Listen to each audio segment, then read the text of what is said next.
I feel a bit apprehensive.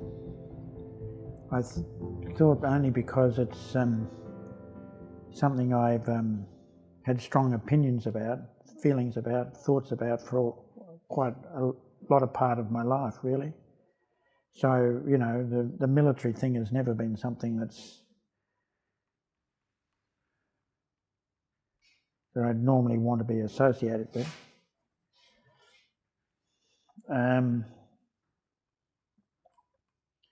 Because it wasn't very well thought of in my family when I was growing up.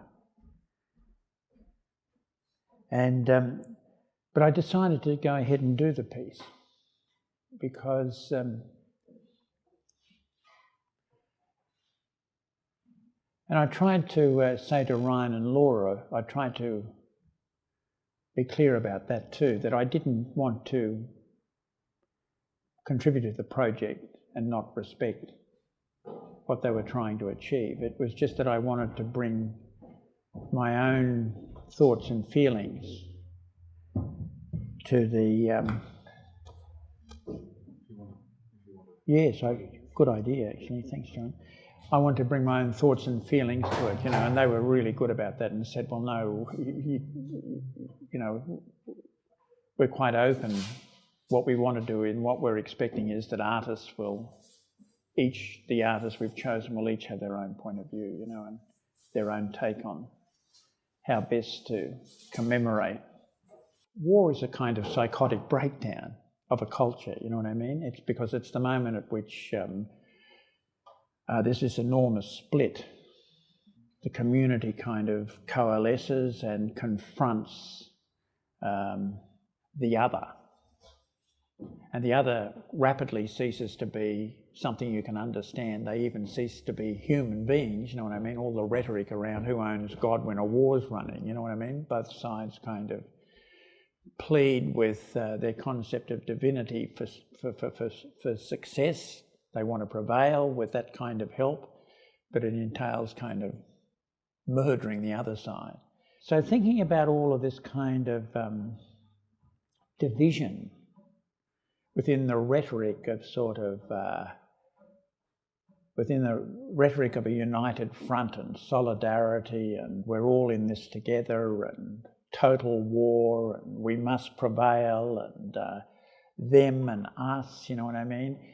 I thought, well, it's really interesting. What I'd like to do is to sort of do a print where I produce images on both sides and somehow or other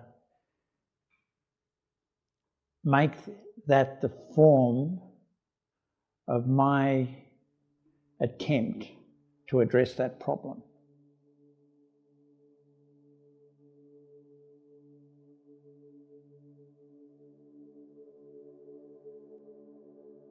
It's got this curious feeling that he's looking out, that he's addressing me. There's this sort of, yeah, that is a very strange feeling here. And I think it's the disorientation too. You feel as though it's a deceased person because he's in a kind of, this image seems to be in a no space. It's funny how these things get transmitted, isn't it? I mean, it's, for a long while I've kind of, you know, it was a real surprise to me. We talked about that, you know, that I had a sort of apprehension an apprehensiveness when I got this invitation. When I was offered the commission, I thought it was entirely inappropriate for me to accept. And then I thought, well, Barry, I better think about that. So it's sort of interesting, isn't it? I suppose all the artists in their own way will get something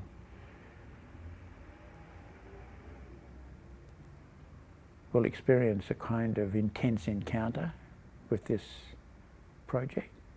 I think it's very valuable for that reason. I think potentially it's got great significance for that reason, you know. To simply go to someone that, you know, to go to the Guild of Realist Artists or something and round up a lot of people that habitually respond to this topic in a way would be not to address it. And I think this could be very interesting that they've picked such a diverse range of artists because it'll provide, it'll plumb some of those other depths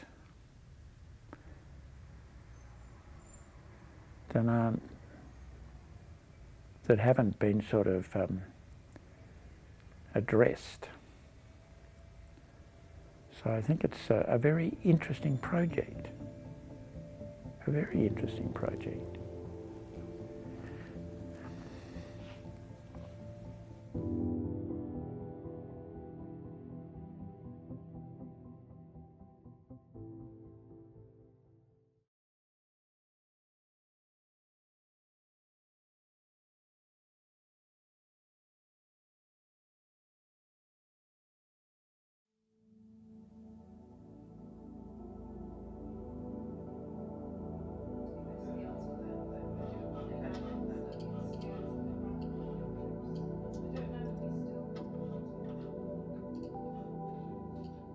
This is a list of all of the people who served in World War I and some extras who weren't technically in the New Zealand Expeditionary Forces but had lots to do offshore in relation to New Zealand's war effort. So this list is about 108,000 and it's all the survivors from World War I. So this list doesn't include the Roll of Honour. So it's a Roll of Honour of those who survived. A survivor's Roll of Honour, I suppose. And so both New Zealand and Australia are very good at tracking and dealing with and honouring the Roll of Honour of those who died in war, but we don't necessarily have the same track record for respecting and honouring the service of those who survived. And I know from personal experience that all of our family members who served in World War I aren't on any national list. I mean, they're in the embarkation rolls, but not necessarily in any kind of nationally recognised Roll of Honour for service. And for me, I just think that's quite strange, and so do some of the members of my family. So, hey, how's it going? Are we going to print? Yeah. Are we ready? No, that's all right. Yeah, like a bluey kind of grey. Yeah, like kind of with some blue in it, maybe. All right, I'm just going to mix up a smallish amount. Yeah, of course, yeah. Yeah. So generally we good. kind of go 50-50 with acrylic paint to Yeah. paste. Okay. Is a fairly kind of standard mix, which will give you a nice opaque colour. Okay, cool. But we can always add more paste if you want it to be a bit thinner and a bit more transparent. No, I think but if opaque's you want good. it to be Yeah. that's The other thing, I guess, about this list is that this is probably the most complete list that there is, I would venture to say. Did anyone shoot any arrows into my back just then? I can't make that claim, but I believe that that's probably the case because of the historian that I've worked with and the fact that this list started with the National Archives list, which has only for the first time become available about 6 weeks ago, and so that by nature is probably the most complete list that there is of those who embarked from New Zealand to go to war. There's a whole family whose sons all served. You'll get all of those long names in a row. in a row, yeah. And so you do get these blocks of long names. So I'll just break them up because that's too narrow. Yeah. I actually think that one's okay, the other one. This one, yeah. I think it is too. And also it's a lot less work because if I change it to that I'd have to, I don't know how, I don't actually know if I'll be able to pull that off, to be honest. No, that's a lot of work. It changes it, it makes it about 30 pages.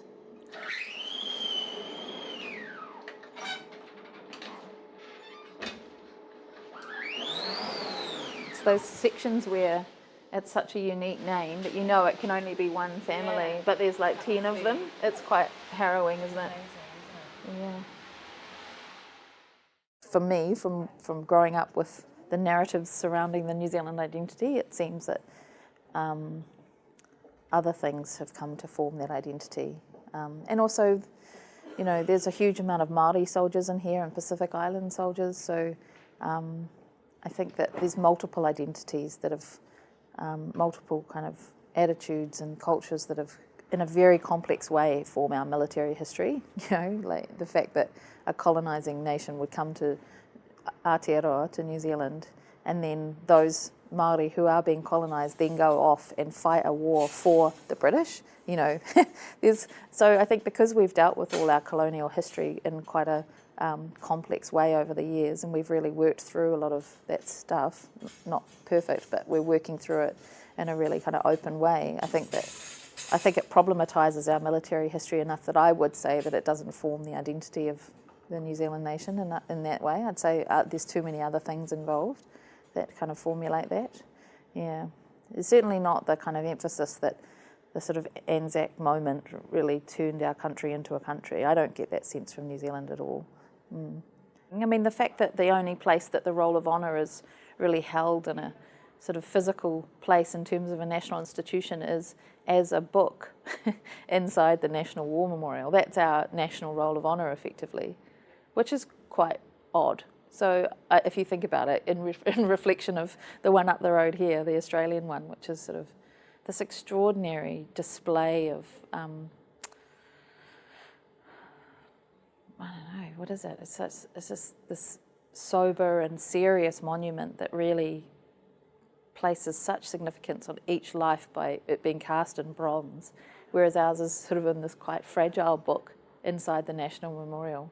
So right there, I think that probably does tell you something about a difference. It's sort of New Zealand's quite understated, But then, in my conversations I've had with various people about this list, a lot of people find that a problem, and that we need a national hall of memories for these soldiers that died in World War I and World War II and other wars perhaps as well. So there's work to try and kind of fill that gap. So by the end of the war, half of the eligible male population had served in the New Zealand Expeditionary Forces. So the eligible male population around the time of World War I in New Zealand was 250,000. So, nearly half served, which is really staggering. And I guess that's what's so poignant about this list, is that these people all survived. So they had to come back into their communities after experiencing this horrendous war, and most of the stories that I know are kind of similar to my family, in that no one ever spoke about it. We still to this day don't really know what our ancestors experienced, because they just never ever spoke about it.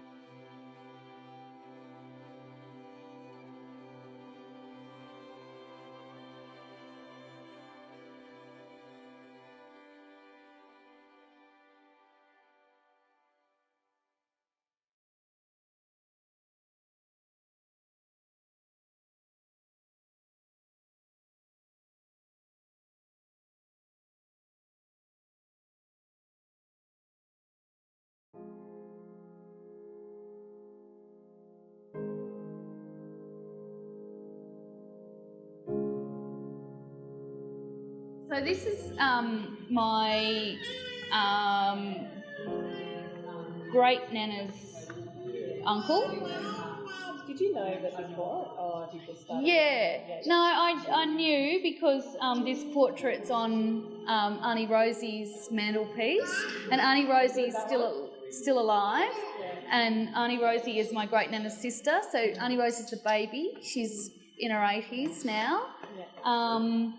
And yeah, so she has a picture of Uncle Dick on the mantelpiece, and they're really proud of him. But the great thing about this as well is that the War Memorial doesn't have this in their collection. There's another picture of him, standing. He's the son of Great Granny Nanunga. So from my great nana's side. So I'm going to put him in here as well. After this is just the red lines now. We've done the contour lines. So it's got 4 colours. Yeah. Oh, to come like that one. Yeah. Yep. Red, brown, blue, and black. Black and grey. Yeah. That's great. Yeah. I noticed all the Australian names of the trenches. So there's like Dingo Track, Trench, Echuca Alley, Yarra Trench, Beer Street, Energy Alley, that kind of stuff. I think is really, really interesting, and ties into my sort of like the framework of my current practice. So, and it's interesting, because this is the French landscape. This is, if we imagine it in that, obviously the men, the renaming of these places that they were spending a lot of time in, provided a great sense of comfort and also perhaps navigation as well that was familiar. If it was in French, if it was in French, even though it's a French landscape, I just find that really fascinating. So that's why I've chosen to work with that map. Like, it reminds me of a shield, or like a Coolamon, which is, I don't know, I'm drawn to it, takes the edge off.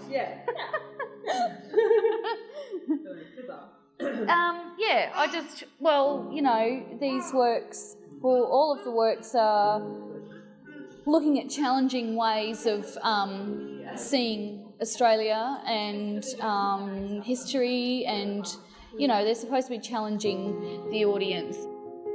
Well, there's 7 men from Stradbroke Island that went over in the First World War, and Uncle Dick served in almost all of the battles, and it's because, the family remembers him and is so proud of him. To get in, he said he was from New Zealand, from Dunedin. He didn't say he was Aboriginal. Otherwise, he wouldn't have been able to serve. And it's really interesting. Another great uncle wrote a letter saying that he was half caste on his mother and father's side, and that he's lived among white people his whole life. And then he had to get that approved. He had to write a stat dec, and then he also had to get his parents to write and confirm that they were okay with him going to war.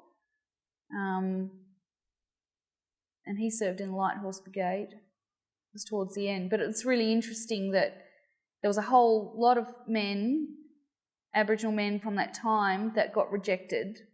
Because they were Aboriginal? Too dark to serve.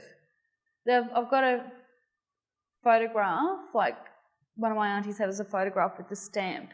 It says too dark. It says too dark to serve. Yeah. Because there were all kinds of people serving in the British Army from the colonies, people from Uganda and some crazy places that ended up in the trenches. They were dark, Uganda. Yeah, you'd think so. How weird. I don't understand. I don't know why.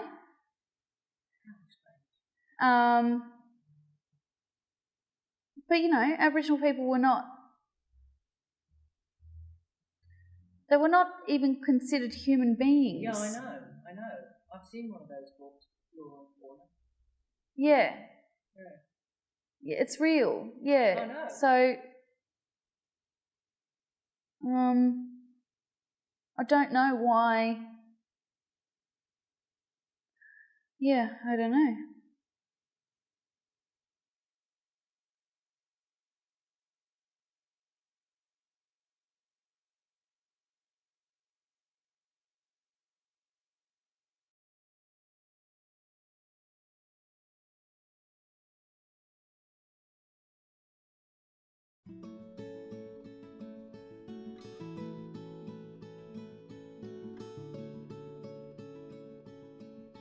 I was very keen to come in without a fixed idea. I thought the whole idea of coming over here to see the museum was to take some lead or some clue from the exhibits there, to have a tactile encounter with the material, and to be sort of immersed in the whole history and ethos, and then see what emerged in terms of creative pathways with regards to the print. So in some ways it's a bit of a high risk, well, not a high risk, but it means that a couple of days go by, you're going to want or hope that there's something's emerging for you in terms of a strategy or a subject or an approach that's going to bear fruit. And but I thought that was the whole point of it, was that was not simply to solve the work in the studio and then come over here and do the work. It struck me that something more organic was required in terms of the challenge.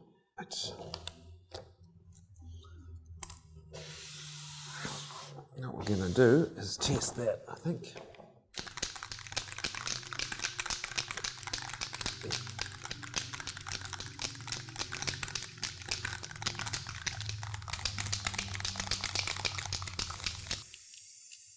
So I borrowed some of the Aussie camo motifs and some other, the more digital, the more recent one, just I suppose to try and signal to the viewer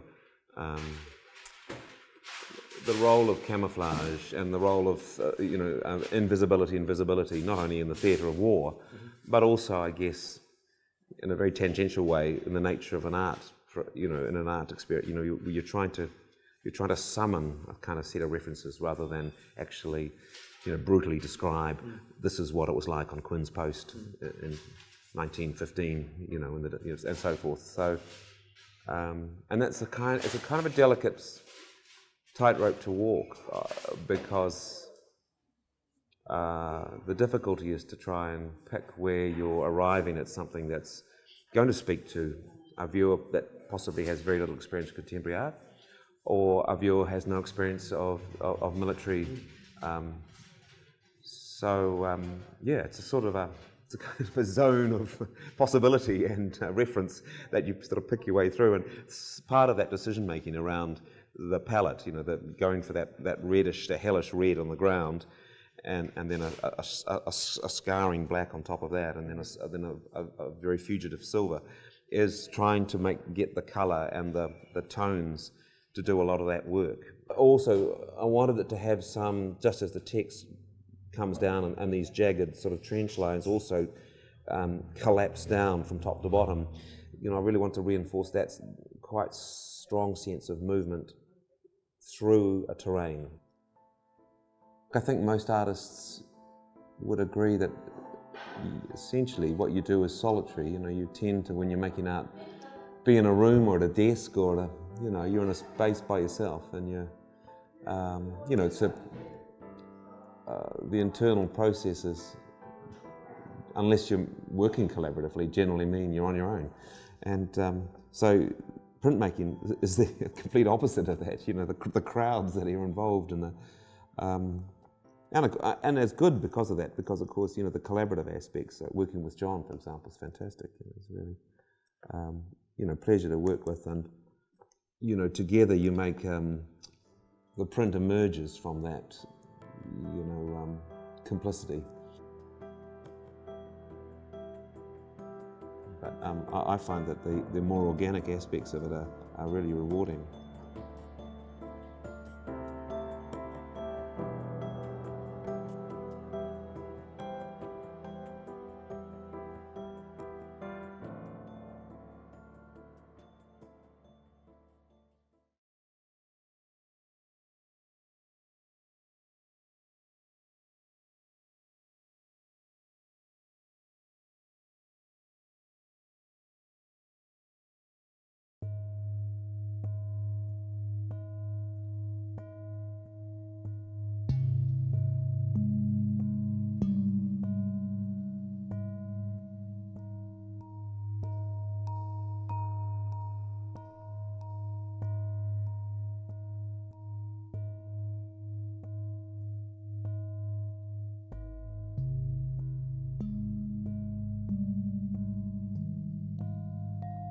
Initially, the project was quite daunting. I mean, how does someone sort of encapsulate that in sort of one image?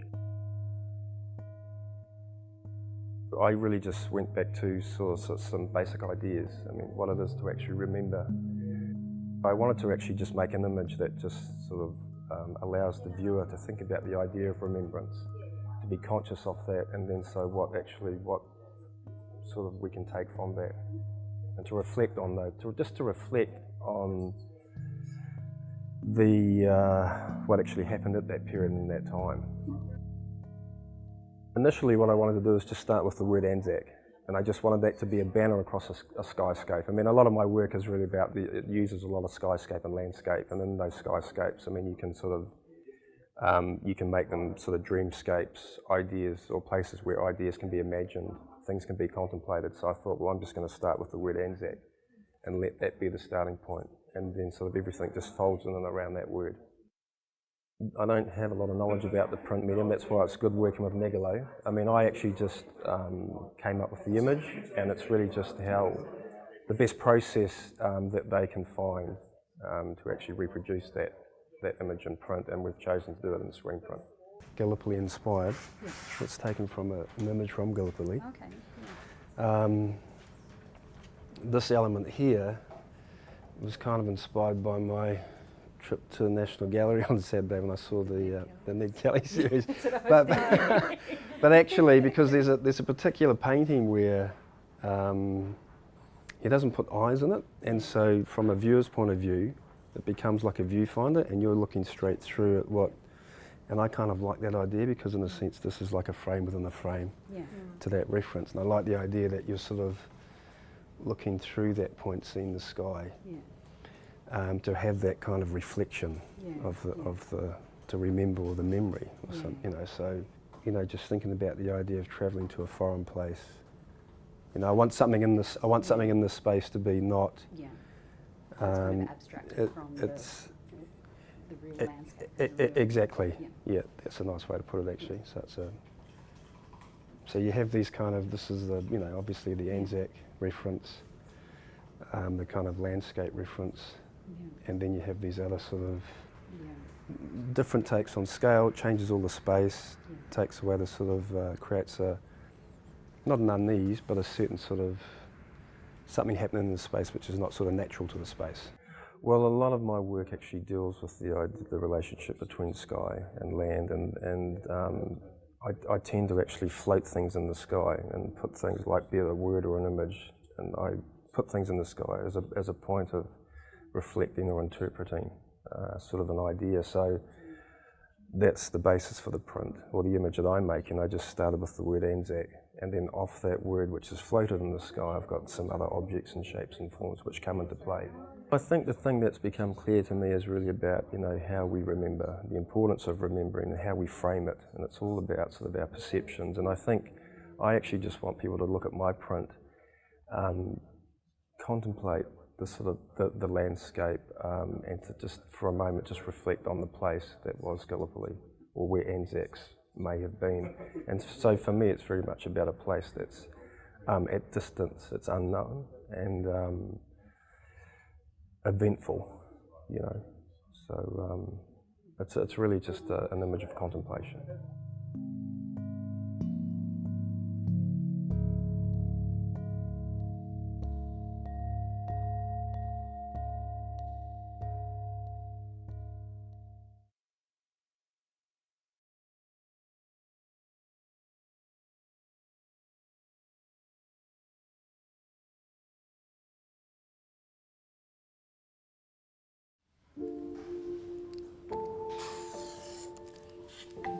It was my personal experience of relocating, I guess, to Europe, and I guess this idea of these New Zealand men and Australians, and also there were Indians and Algerians and Indigenous Australians and Māori, and yeah, this idea of, I guess, these men fighting in a place very foreign to themselves.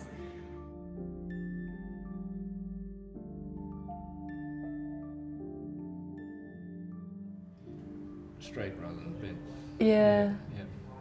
And then, but maybe the oak leaf instead of, I do like, maybe it's fine, but if I do this kind of process in here. Yeah. Yeah, I like that. That fat one. Yeah. What do you think? So sort of making an alphabet, that was kind of really the first idea that I had that I ended up sticking with. In my research I came across these diagrams for trench traces, and being there and being in the landscape. And also I learnt a lot. The Flanders Museum in Ypres was a really great, I just learnt a lot from that as well. But yeah, I think it was being in that landscape and just aware of the horror that had happened there, and I think you can kind of feel it.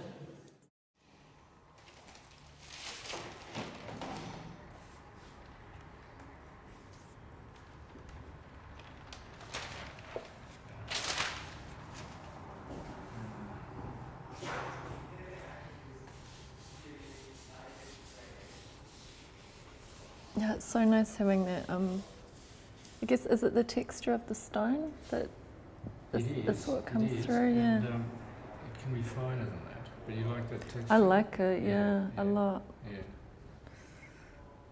It's like all these mediums kind of acting on each other or something. It's really nice. Yeah.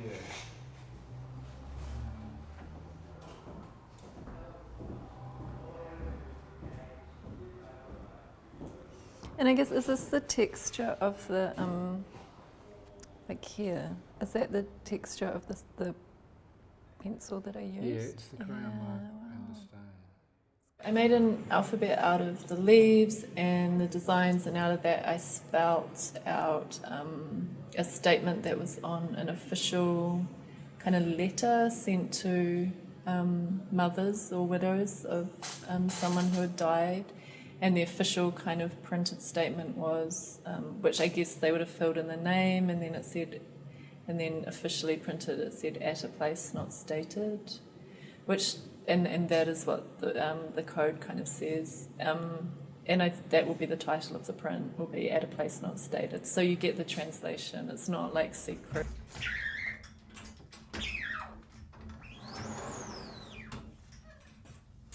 I feel like it really describes perfectly this in quite cold official state speak. It spells out perfectly this kind of situation. I'm really, really curious to see what everyone else has done.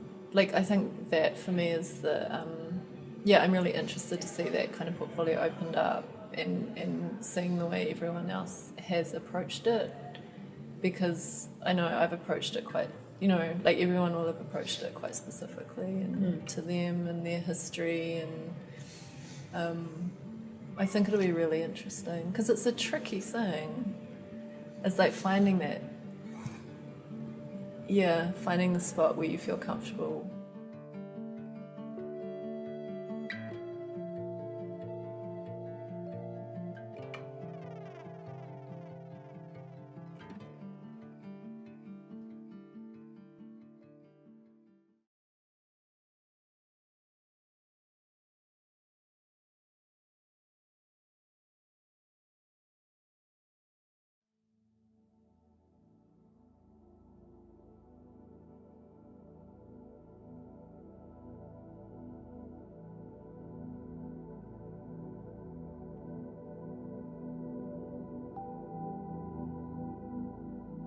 My work has dealt with war and what that does to people and the loss and the shadowing that war brings of lost lives or of waiting. So I suppose in that way it carries on from some older work. I think that's kind of... And then I think I was surprised because I never really thought that I had a kind of connection to something that long ago, and then just doing research, just obviously finding a relative that did go to war, finding relatives in some form that, went to serve. It ended up becoming the kind of thread that I took, because it sort of became like a personal reaction to something and a way of dealing with, like the travesties of war, the loss and stuff that we keep repeating. Because my mixed heritage, I'd never really sort of thought about, my father's Indian, my mum's Australian, so I'd never really thought that I had really any relationship to the First World War, that kind of, sort of history, which is sort of, I mean, it's being reread and rewritten, but it's mostly kind of seen as quite Anglo history. And then, then realising, because I've been doing this other research for stuff at the State Library about my mother's family, and then I realised, oh, actually, I'm sure when I was doing that research, there were would have been great uncles that would have been in the First World War, just of their age. So then I started, and then I found their records in the National Archives, and it's all transcribed. It's amazing, these two brothers. And so so through that I found one was a pilot and the other one was a mechanic, so both in the Air Force. But with this younger one, I found a letter. In his records, there's a letter. I feel like these works that will be quite the prints, hopefully, when it all comes together, are quite black, and they'll sort of sit in a floating way, like the cutouts do, or like my hanging installations do. So they'll sort of float, and then there's over this background. So I'm hoping that there'll be a nice lightness of touch that translates from my other sort of ways of working.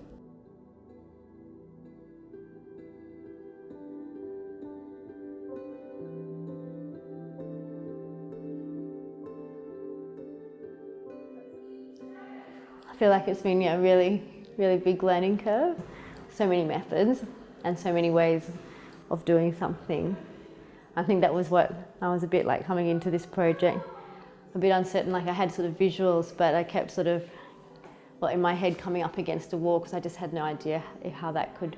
I didn't really think that I could basically develop my visual and come here and work with someone like John, who would actually find a way through all the processes, So I mean, this has sort of come. There's been different ideas, but this has come about as one thing I was thinking about, and to sort of know that this background will work, and then it's his introductions with the different techniques, we can do a screen print here, and we can. I don't think I would have ever thought of an etching to get this beautiful print, which looks like, a photocopy of the original. And it's this kind of, we've sort of created it from the original. John and I spent the morning just trying to mix up the pink for this second stone. I brought the pattern in. The first one, the original stone we did as a test was kind of quite a neat pattern, a tight pattern, and then I thought that it needed a looser pattern behind, so we did the other stone that we've been inking up. And in that time we've been playing with the colours and the pinks, I wanted it to be this pink, which is here, the bigger patterns behind on this test that we did yesterday with the plate. Anyway, so we've started printing up the small one, and we've still been, spent this morning kind of trying to sort out the pinks. So we've been mixing it up on the plate, but then they've been printing out, and the brown seems to be coming out a lot more. So I think we've done about a couple of batches, and we've been playing with the translucency. So I think this one has a translucence in the mix, and then we've dropped that off, and we've just gone back to bring it back with white. So now we've got a combination with the Van Dyke brown, the white, and some red, and the pink seems to be staying with the red added in. It's really subtle, but you can see that it has shifted, but it looks so pink out there, doesn't it? And I definitely wouldn't have been drawing on stone without that knowledge and encouragement, isn't it? So that's working on the stone's really beautiful, and that's a whole new kind of nice experience to have.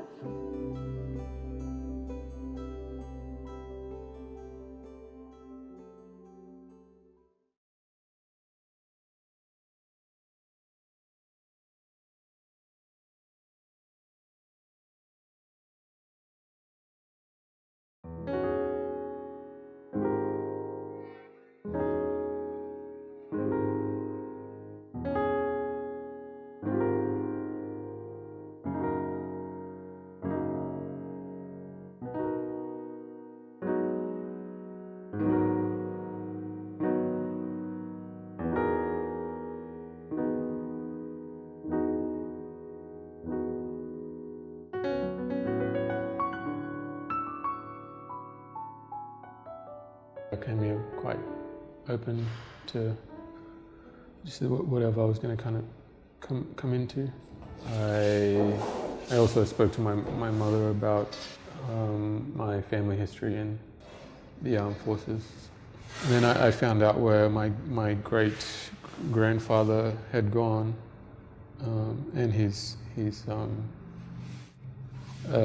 regiment that he was with, and where he had been, and looking at the landscape at that time, and trying to get a sense of what was going on. There's a few ways into it. There's photographs of the lighthorse, and but there's also drawings in watercolors like this that are kind of depictions of the landscape there that are really interesting. I guess apart from the drawing, I got a master printer to do my printing for me to make the image. I'm not even master. Jack of the bush.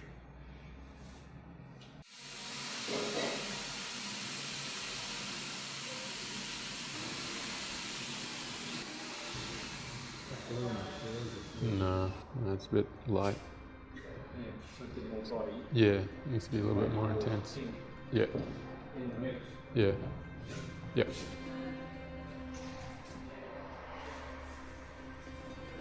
Yeah, I think the heavier lines in the mountains as well. Yeah. That's really going to help. Yeah. Just gonna bang out a lot more.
It's pretty funny. Like here, the outline of the mountain.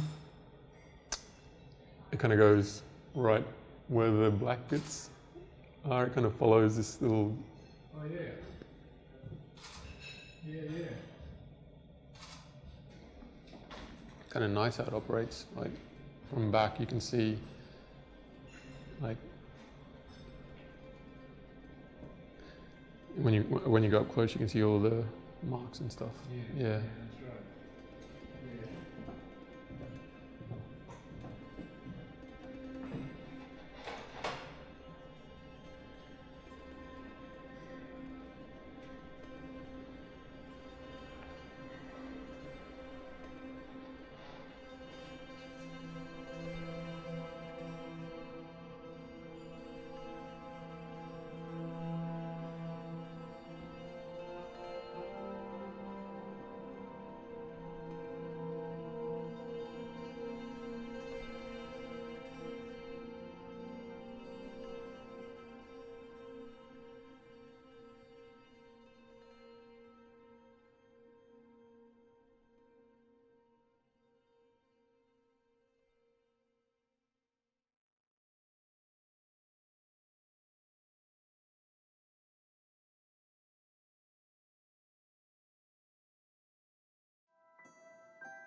I felt like, I'm going to take this on because it's a really big challenge for me, and it also is an opportunity to contribute to reflecting on what it means to commemorate and what the role of the War Memorial is and all of those questions.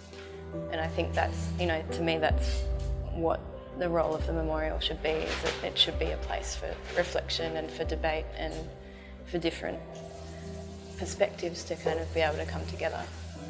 It's not something I undertake lightly to engage with a subject like this. It's a really kind of difficult and solemn undertaking, I think. You have to really give it your all.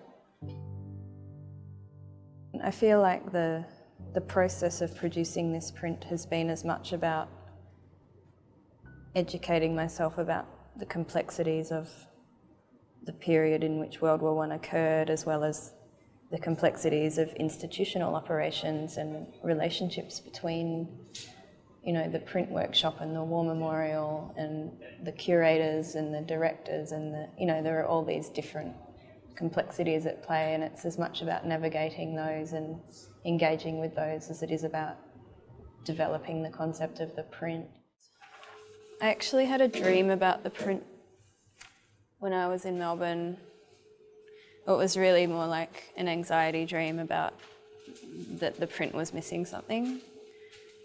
And I woke up just feeling like I need to bring some other element in.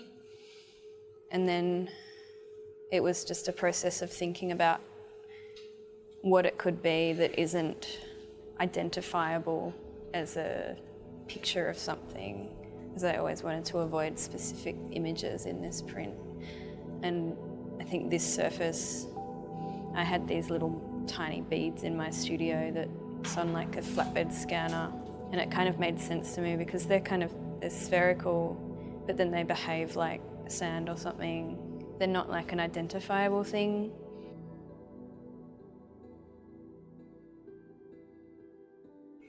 These little black beads, I kind of like that because they're spheres, they're kind of not, they don't just read like dirt or sand, and they kind of interact with each other and group and disperse and swarm in these different ways on the surface.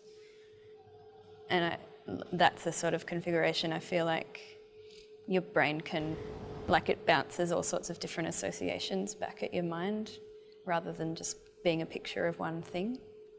So I like the idea of that kind of seething underneath the text, which is this fixed, rational kind of attempt to frame this thing that's just not willing to be framed. Yeah. The thought process of doing this print has been really different from how I normally work. Like the tests we're doing at the moment are to find a immediate point between the text being legible, because I want it to be able to be read, but also taking a little moment to emerge, so that when you first approach, if you saw that print on the wall or whatever, that maybe it would first just read like a frame, and then you realise that the frame actually is made of this dense text. So I kind of want that shift in perception.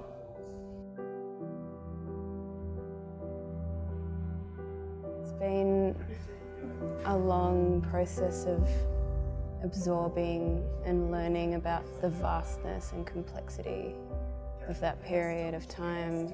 I feel like I've got a decent knowledge of that, Australia's kind of role in the war now that I didn't have before.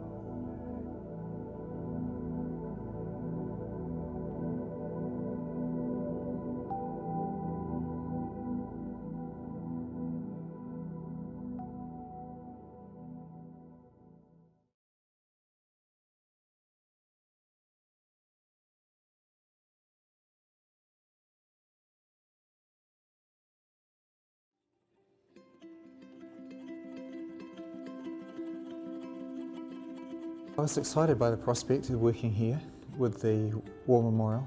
I sort of was in two minds in some ways because of the history of my particular area and my father's tribe, Waikato. They had quite a strong leader whose name was Te Puia, and she was anti-conscription, anti her people going to the First World War. And this was largely because vast tracts of land from Waikato had been confiscated. And she didn't really I suppose she was quite bitter as well, but she didn't really see why we should turn around and fight with the people who had taken all the land and sort of further advance the cause of the British Empire. And I have Māori and Pākehā ancestry, so although I had no direct ancestors involved in Gallipoli, I had European ancestors on my mother's side that had certainly fought on the Western Front. Well, when I was at art school, I did some printmaking, but my main focus has been sculpture, so it's sort of a real pleasure to come and do something quite different and work with people who are experts in their field. So it's been great getting to know the people here at Megalo, and yeah, just anything seems possible. But it's sort of beyond what you imagine because they're so proficient at what they do. So after they've heard what you're trying to achieve, they know the best means to do it, and they're not limited by say my limited technical knowledge. They can, for example, I assumed that we'd be doing a screen print, and we're doing this aquatint process to make the barbed wire raised and make it much more interesting than if it had just been screen printed. So yeah, that's why it's so great working here. Yeah, you can. That's good. Looks like it's come through the screen okay. So I reckon we give it a whirl on a black one. Okay.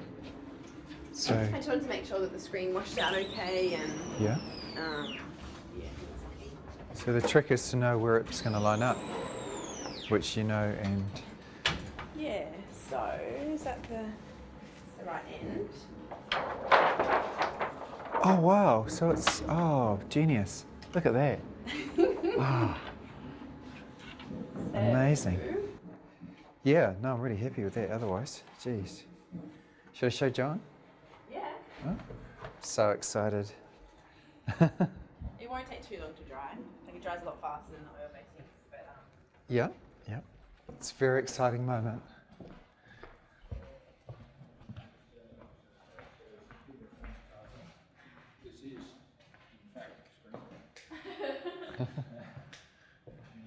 Wow, look at that. See how pretty. Oh yeah, wow. Wow. So that's the weight. I mean, you have to move down a little bit, but otherwise, I did spend ages last night checking it off the original to make sure, because you know it's so easy to get a word out of place. Wow. This comes from Tawhia, the second Māori king, and he made this statement, and that was used as the rationale for the people not fighting or going to the front. So in English, it's listen, listen, the sky above, the earth below, and all the people assembled here.